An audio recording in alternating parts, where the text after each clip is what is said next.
Here's Johnny. Salut à toi, jeune amateur de tuning. Aujourd'hui, pas de récap d'étape, je vais laisser ça à Dimitri et Walid. À la place, je vais vous présenter cette formidable brouette, cette formidable remorque qui nous accompagne depuis le début de l'aventure. Rentrer un peu dans les détails de la conception, puisqu'on vous l'a présentée, on vous l'a nommée, mais on ne vous a jamais montré comment est-ce qu'elle avait été conçue.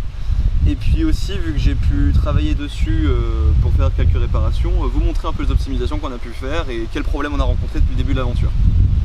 Donc pour rentrer rapidement dans le vif du sujet, Dimitri et Laetitia ont conçu la remorque avant qu'on parte avec du bois de palette qu'ils ont récupéré. Donc là ça a été poncé et quelques tasseaux de menuiserie pour faire le corps de la remorque. Donc là on peut voir le carcan qui a été fait à l'intérieur. Quelque chose de somme toute plutôt classique pour tenir le bois de palette. Si je peux me permettre, je vais vous montrer juste en dessous. Hop. Voilà. On a un alignement qui a été fait, un petit carré qui a permis de fixer ces petites plaques en contreplaqué qui nous permettent d'avoir un fond qui est plutôt solide au final. Tout a été vissé dessus. Tout a été vissé à chaque fois. Toutes les barres ont été vissées entre elles à la base. Et jusque là ça a été plutôt solide pour cette partie. Initialement, pour parler du manche, on n'avait pas ces deux tasseaux là, ni celui qui est à l'intérieur que vous verrez après. On avait uniquement cette barre là avec un renfort en dessous. Alors qu'est-ce qui s'est passé? Il se trouve que lors du test, la remorque a tenu environ une cinquantaine de mètres et un trottoir. On avait mis Walid dedans pour le ramener chez lui. Et il se trouve que ce tasseau a sauté en traction à la suite d'une descente de trottoir. Une réparation a été faite qui a été plutôt efficace jusque là.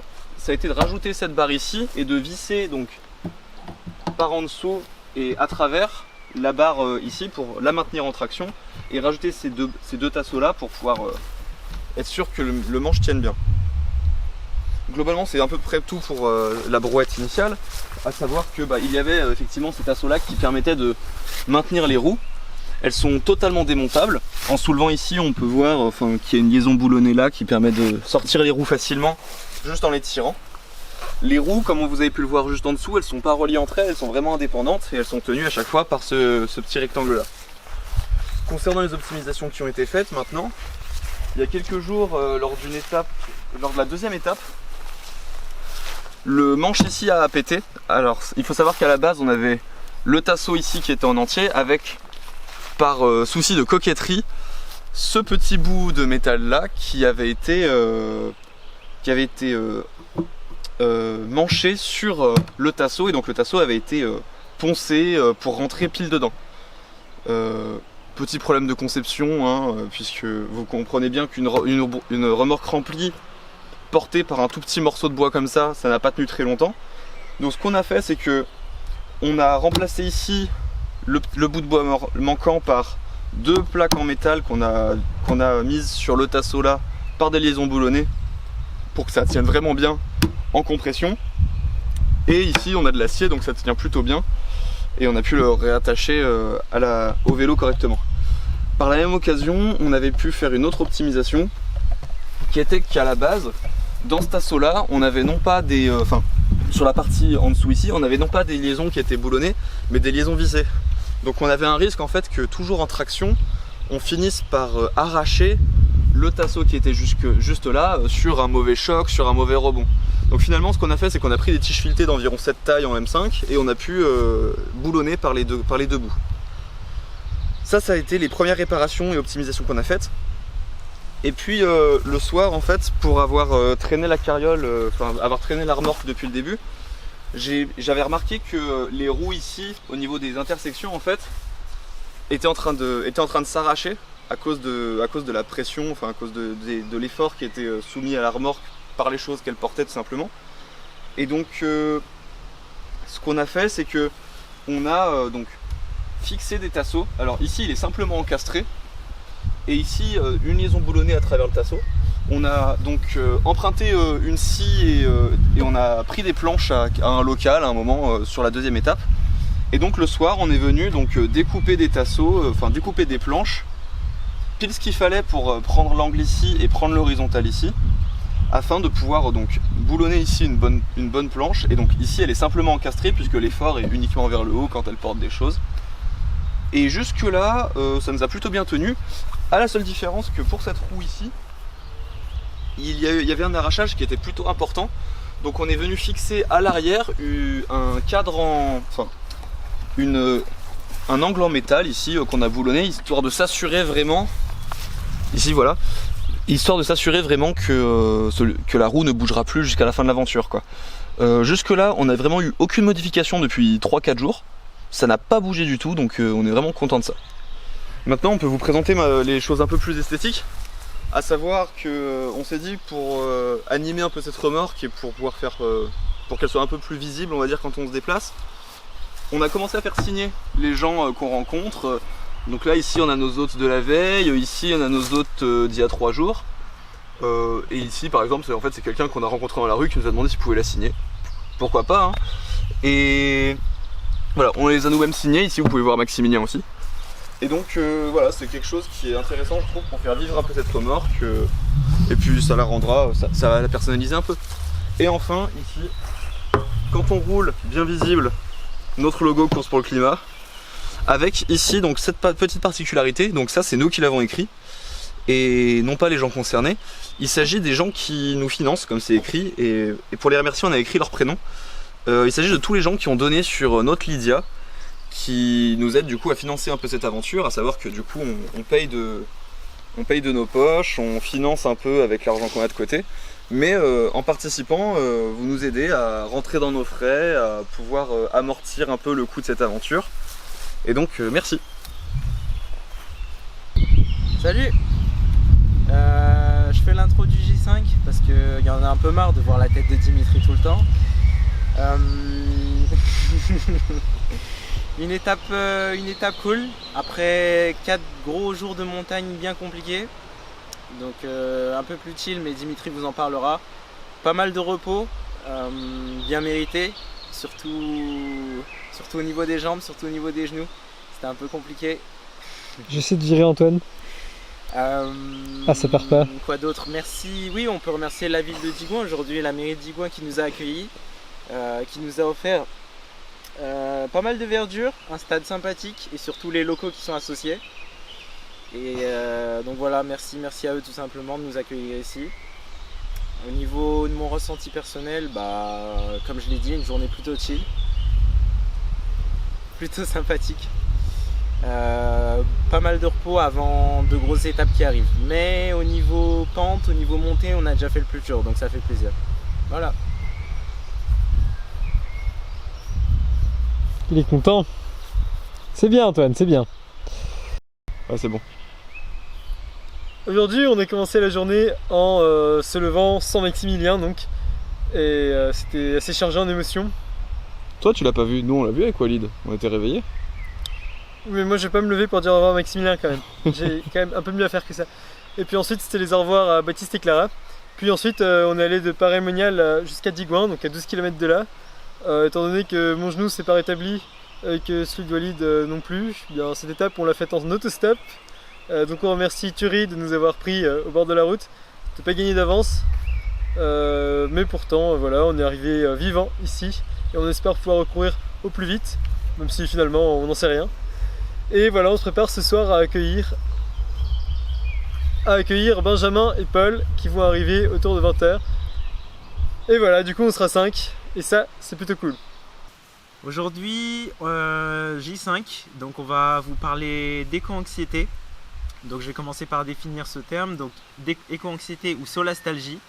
Donc qu'est-ce que c'est? C'est tout simplement un ressenti, une conséquence des désordres des écosystèmes, qu'ils soient passés, présents ou futurs.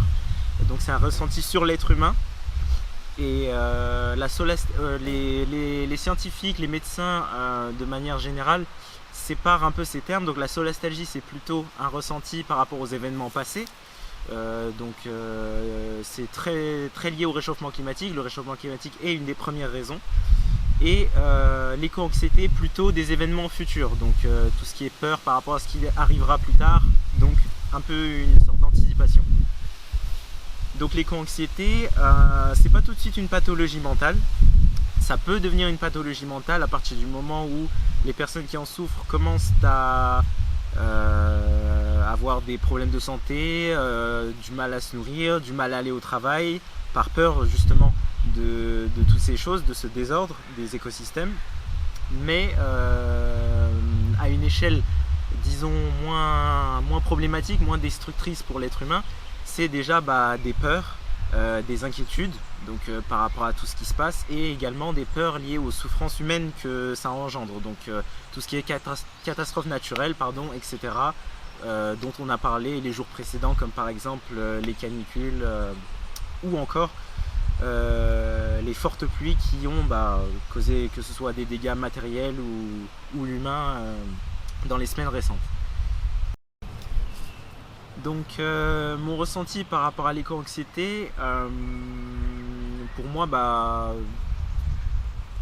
c'est important. C'est important d'être éco-anxieux entre guillemets, dans le sens où ça nous concerne tous. Il faut pas se voiler la face, il faut pas se fermer les yeux sur les réchauffements climatiques qui existent. Et c'est le cas. De plus en plus de personnes, notamment des jeunes, des personnes de notre âge, sont éco-anxieux. Et je trouve ont raison de l'être, mais c'est pas une raison pour, je cite des cas extrêmes, pour sombrer dans la dépression ou d'autres formes d'anxiété, puisque il faut déjà pour moi relativiser, c'est-à-dire voir le réchauffement climatique à son échelle, donc éviter l'hyperculpabilité. Et de penser qu'on puisse sauver le monde tout seul, puisque c'est impossible, mais plutôt de s'engager à son échelle. On l'illustre justement grâce à cette course pour le climat. S'engager à son échelle, commencer par soi-même, ensuite pourquoi pas le foyer, la commune, etc., si on a envie d'en faire plus, mais surtout éviter la culpabilité qui est souvent inappropriée, puisqu'on ne peut pas tout porter sur ses épaules, et également faire attention au rapport au temps, c'est-à-dire ne pas trop être tourné vers le passé, ne pas être trop nostalgique de comment le monde était avant, le réchauffement climatique qui évolue de manière catastrophique, ne pas être tourné trop vers le passé par rapport à ça et de dire que on est foutu, on peut rien y faire, c'est fini, et donc autant en finir tout de suite, autant tomber en dépression. Et à l'opposé, ne pas trop être dans trop l'anticipation et trop tourner vers le futur, mais relativiser, être vraiment concentré sur le présent, et au lieu de subir, je dirais devenir moteur de cette éco-anxiété et agir pour un avenir meilleur, tout simplement. C'est bon ? Ouais. Ok. Bon, je commencerai par dire que je ne considère pas que l'éco-anxiété soit une maladie en soi. C'est-à-dire qu'il ne suffirait pas que j'arrête de la subir pour que le problème soit résolu. Je dirais que c'est juste une réaction saine face à des circonstances qui, elles, ne le sont pas du tout. C'est-à-dire que pour moi, l'éco-anxiété, ça se caractérise par le fait de se sentir conscient du fait que le monde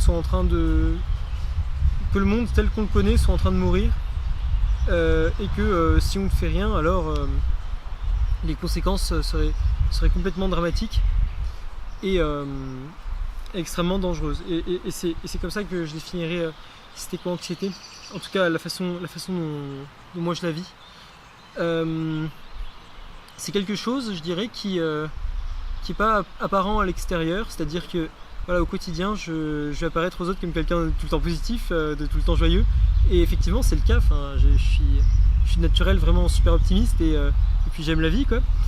Mais pourtant il y a toujours une toile de fond qui est justement cette éco-anxiété, le fait de me dire, le fait de me rendre compte à plein de moments de ma vie que les choses ne seront pas dans la continuité de ce qu'elles étaient.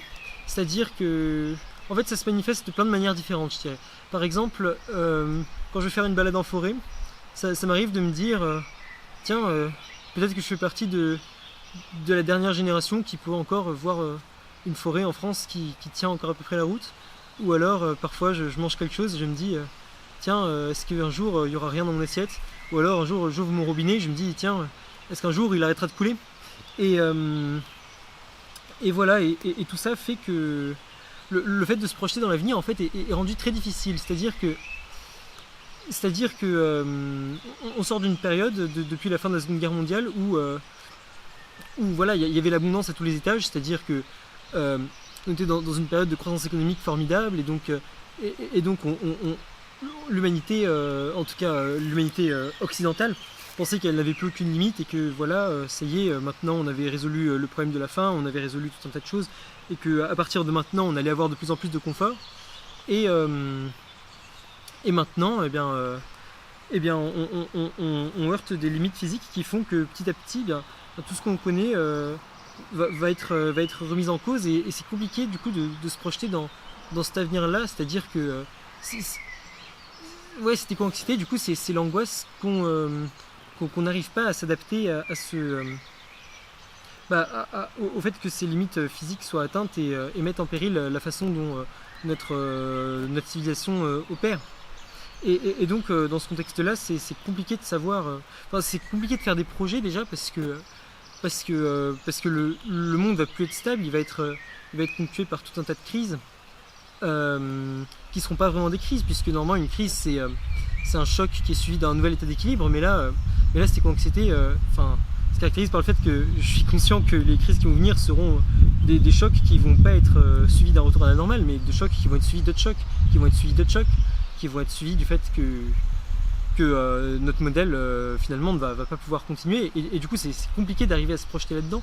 C'est compliqué d'arriver à se projeter aussi dans l'avenir climatique, c'est-à-dire que moi je vis dans le sud de la France, et donc voilà, je me dis à quoi va ressembler l'endroit où j'ai grandi dans 30 ans, dans 40 ans. Est-ce que ce sera un désert, est-ce que ce sera encore vivable?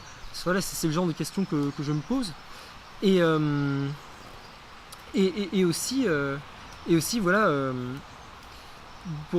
d'un point de vue vraiment très personnel, il y a des choses qui me semblent complètement délirantes, c'est-à-dire typiquement dans un monde comme ça, moi j'arrive pas à me concevoir comme pouvant avoir des enfants, c'est-à-dire que je me dis que ce serait vraiment trop délirant pour moi d'amener des enfants dans un monde qui est en train de devenir aussi instable, et dans lequel il est si difficile de se projeter. C'est-à-dire que pour moi, je considère que ce serait vraiment irresponsable de mon point de vue. Mais du coup, cette éco-anxiété, il n'y a pas que ça comme effet, il y a aussi d'autres choses. Il y a aussi le fait que ça creuse un fossé entre moi et beaucoup d'autres personnes qui sont pas conscientes de ça, ou qui ne s'en rendent pas compte. C'est-à-dire qu'il y a un fossé générationnel déjà avec mes parents qui minimisent beaucoup le changement climatique et ses impacts, et qui se rendent pas vraiment compte de ce que c'est. Il y a aussi un fossé avec d'autres gens dans mon école qui du coup voilà, se posent pas ce genre de questions, et imaginent leur avenir juste en termes de combien je vais gagner, quel confort de vie je vais avoir, et qui va pas plus loin que ça. Il y a aussi un fossé entre moi et les décideurs politiques, c'est-à-dire c'est pratiquement un sentiment de révolte d'avoir des gens au pouvoir qui minimisent complètement la situation, qui se rendent pas compte des choses, et finalement tout ça génère beaucoup de frustration. Et je vais laisser un blanc ici, on pourra couper ensuite, parce que je crois que j'oublie quelque chose. Tac.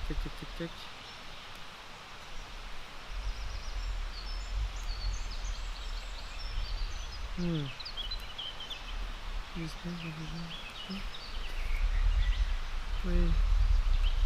Voilà. Mais du coup, cette éco-anxiété, c'est pas juste un sentiment de frustration, de révolte et d'impuissance. Il y a aussi quelque part une fureur de vivre qui s'en engendre, c'est-à-dire que en fait, face à ce monde qui est en train de dégringoler un petit peu, on a envie d'agir, on a envie d'essayer de changer les choses. Alors on sait que tout seul, on peut pas faire grand-chose.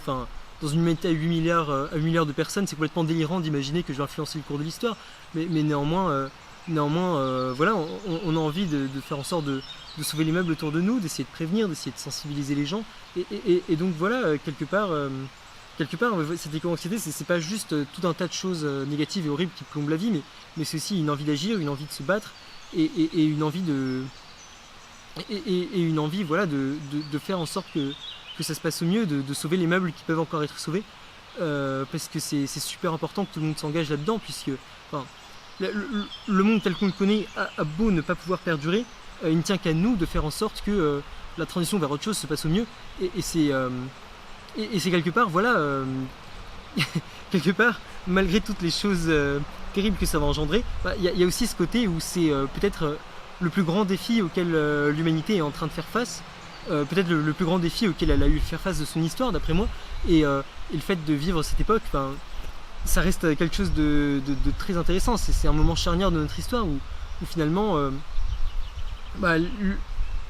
voilà, l'humanité décide de si elle a envie de perdurer ou non, et ça a beau être quelque chose de terrible et de glaçant, c'est aussi quelque chose de complètement galvanisant aussi d'un autre côté. Voilà ce que j'avais à dire. Si je devais dire, si je ressentais de l'éco-anxiété, je dirais que plutôt oui. En soi, c'est pas de l'anxiété que je ressens directement. Je l'assimilerais plus à une sorte de charge mentale en fait. Une sorte de pression qu'on a constamment avec soi pour plein de choses qui paraissent anodines. Par exemple, le fait de manger de la viande, quand on prend conscience de l'eau que ça consomme, des ressources que ça consomme et du fait que en manger autant, c'est pas nécessairement pour la santé, on commence à faire attention et on peut parfois, quand on débarque dans un repas de famille, pour mon cas, se demander à quoi bon manger autant de viande par exemple, même si c'est qu'une seule fois. Ça peut paraître des choses anodines, mais vraiment ça fait une certaine charge. L'exemple typique, la plus grosse charge que j'ai pu ressentir, quelque chose qui m'a vraiment pris la tête, c'était pendant cet hiver, et notamment jusqu'en mars-avril.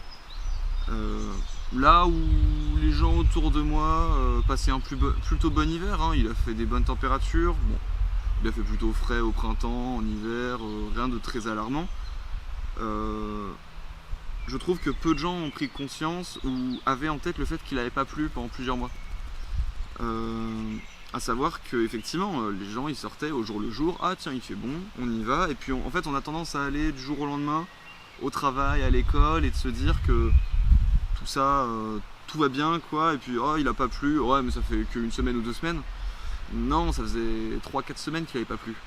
On a vécu une sécheresse hivernale qui a été extrême, avec des taux de précipitation qui étaient 50% en dessous de la moyenne, et mine de rien c'est quelque chose qui pèse sur le moral. Alors moi après je le vois pas comme une anxiété parce que j'ai un côté très positif et je me soucie pas trop de l'avenir, je me laisse un peu porter comme ça vient, mais par contre c'est vrai que c'est une vraie charge. On y pense un peu tout le temps, qu'on le veuille ou non, sur des choix où on aimerait bien être en paix, par exemple faire ses courses, des fois tu as envie d'être tranquille et d'acheter ce que tu veux, c'est tellement plus simple de se laisser porter dans tout, c'est tellement plus simple de faire les choses comme ça vient. Après, qu'est-ce que ça m'inspire en soi, cette éco-anxiété? Alors là, ça va être mon côté un peu plus amateur de sciences sociales et sciences politiques qui va parler. C'est que je me sens moins proche de l'écologie que des réflexions sociales et politiques. À savoir que quand je réfléchis en termes d'écologie, je réfléchis en termes de structure aussi, à savoir comment les structures jouent sur l'individu, comment est-ce qu'elles lui font porter sa responsabilité. Et cette éco-anxiété en fait elle me fait prendre conscience généralement aussi qu'en tant qu'individu on a une pression qui est énorme due au fait qu'on vive dans un système qui est capitaliste libéral, il faut pas se leurrer, et ça donne envie de s'engager pour pouvoir recréer des corps intermédiaires qui ont été cassés durant plusieurs années, pour remettre de la justice sociale, parce que l'écologie ne peut se faire sans justice sociale. Et parce que quand on regarde au final les chiffres de la pollution, on voit bien que ce sont les plus aisés qui polluent le plus, mécaniquement, de par leurs émissions sont multipliées, de par leurs moyens pour voyager, pour se nourrir, pour faire énormément de choses. Donc je vois, en fait quand je disais que je ressens pas trop d'anxiété, au final c'est plus une colère que je ressens. Mais c'est une colère qui est plus que d'être guidée uniquement par le simple fait que le monde brûle un peu. c'est plus le fait qu'il y ait très peu de redistribution, très peu de justice sociale et que ça par contre ça pèse sur l'individu, ça pèse sur les plus précaires d'entre nous. En conclusion, faut manger les riches. Juste avant je parlais de justice sociale et d'émissions, enfin quand on regarde un peu comment est réparti le capital en France, très peu de pourcentage de la population détiennent plus de 50% de la richesse de la France. De tête, il me semble bien que c'est les 1% les plus riches qui détiennent plus de 25% du patrimoine français. Et quand on parle en termes d'émissions, je vous invite à vous renseigner sur les pages Instagram, comme par exemple l'avion de Bernard, qui est une page qui suit les vols de l'avion de Bernard Arnault, puisque en fait les vols sur Flight Radar sont publics et accessibles. Et en fait on se rend compte que le gap en termes d'émissions est vraiment énorme lorsqu'on s'intéresse aux 1% les plus riches autour du monde. À savoir que récemment, typiquement, quelqu'un comme Bernard Arnault a pris l'avion pour changer de quartier au sein de Londres, donc un vol de 10 minutes, et il a publié comme un Français moyen aurait pu le faire sur plusieurs années.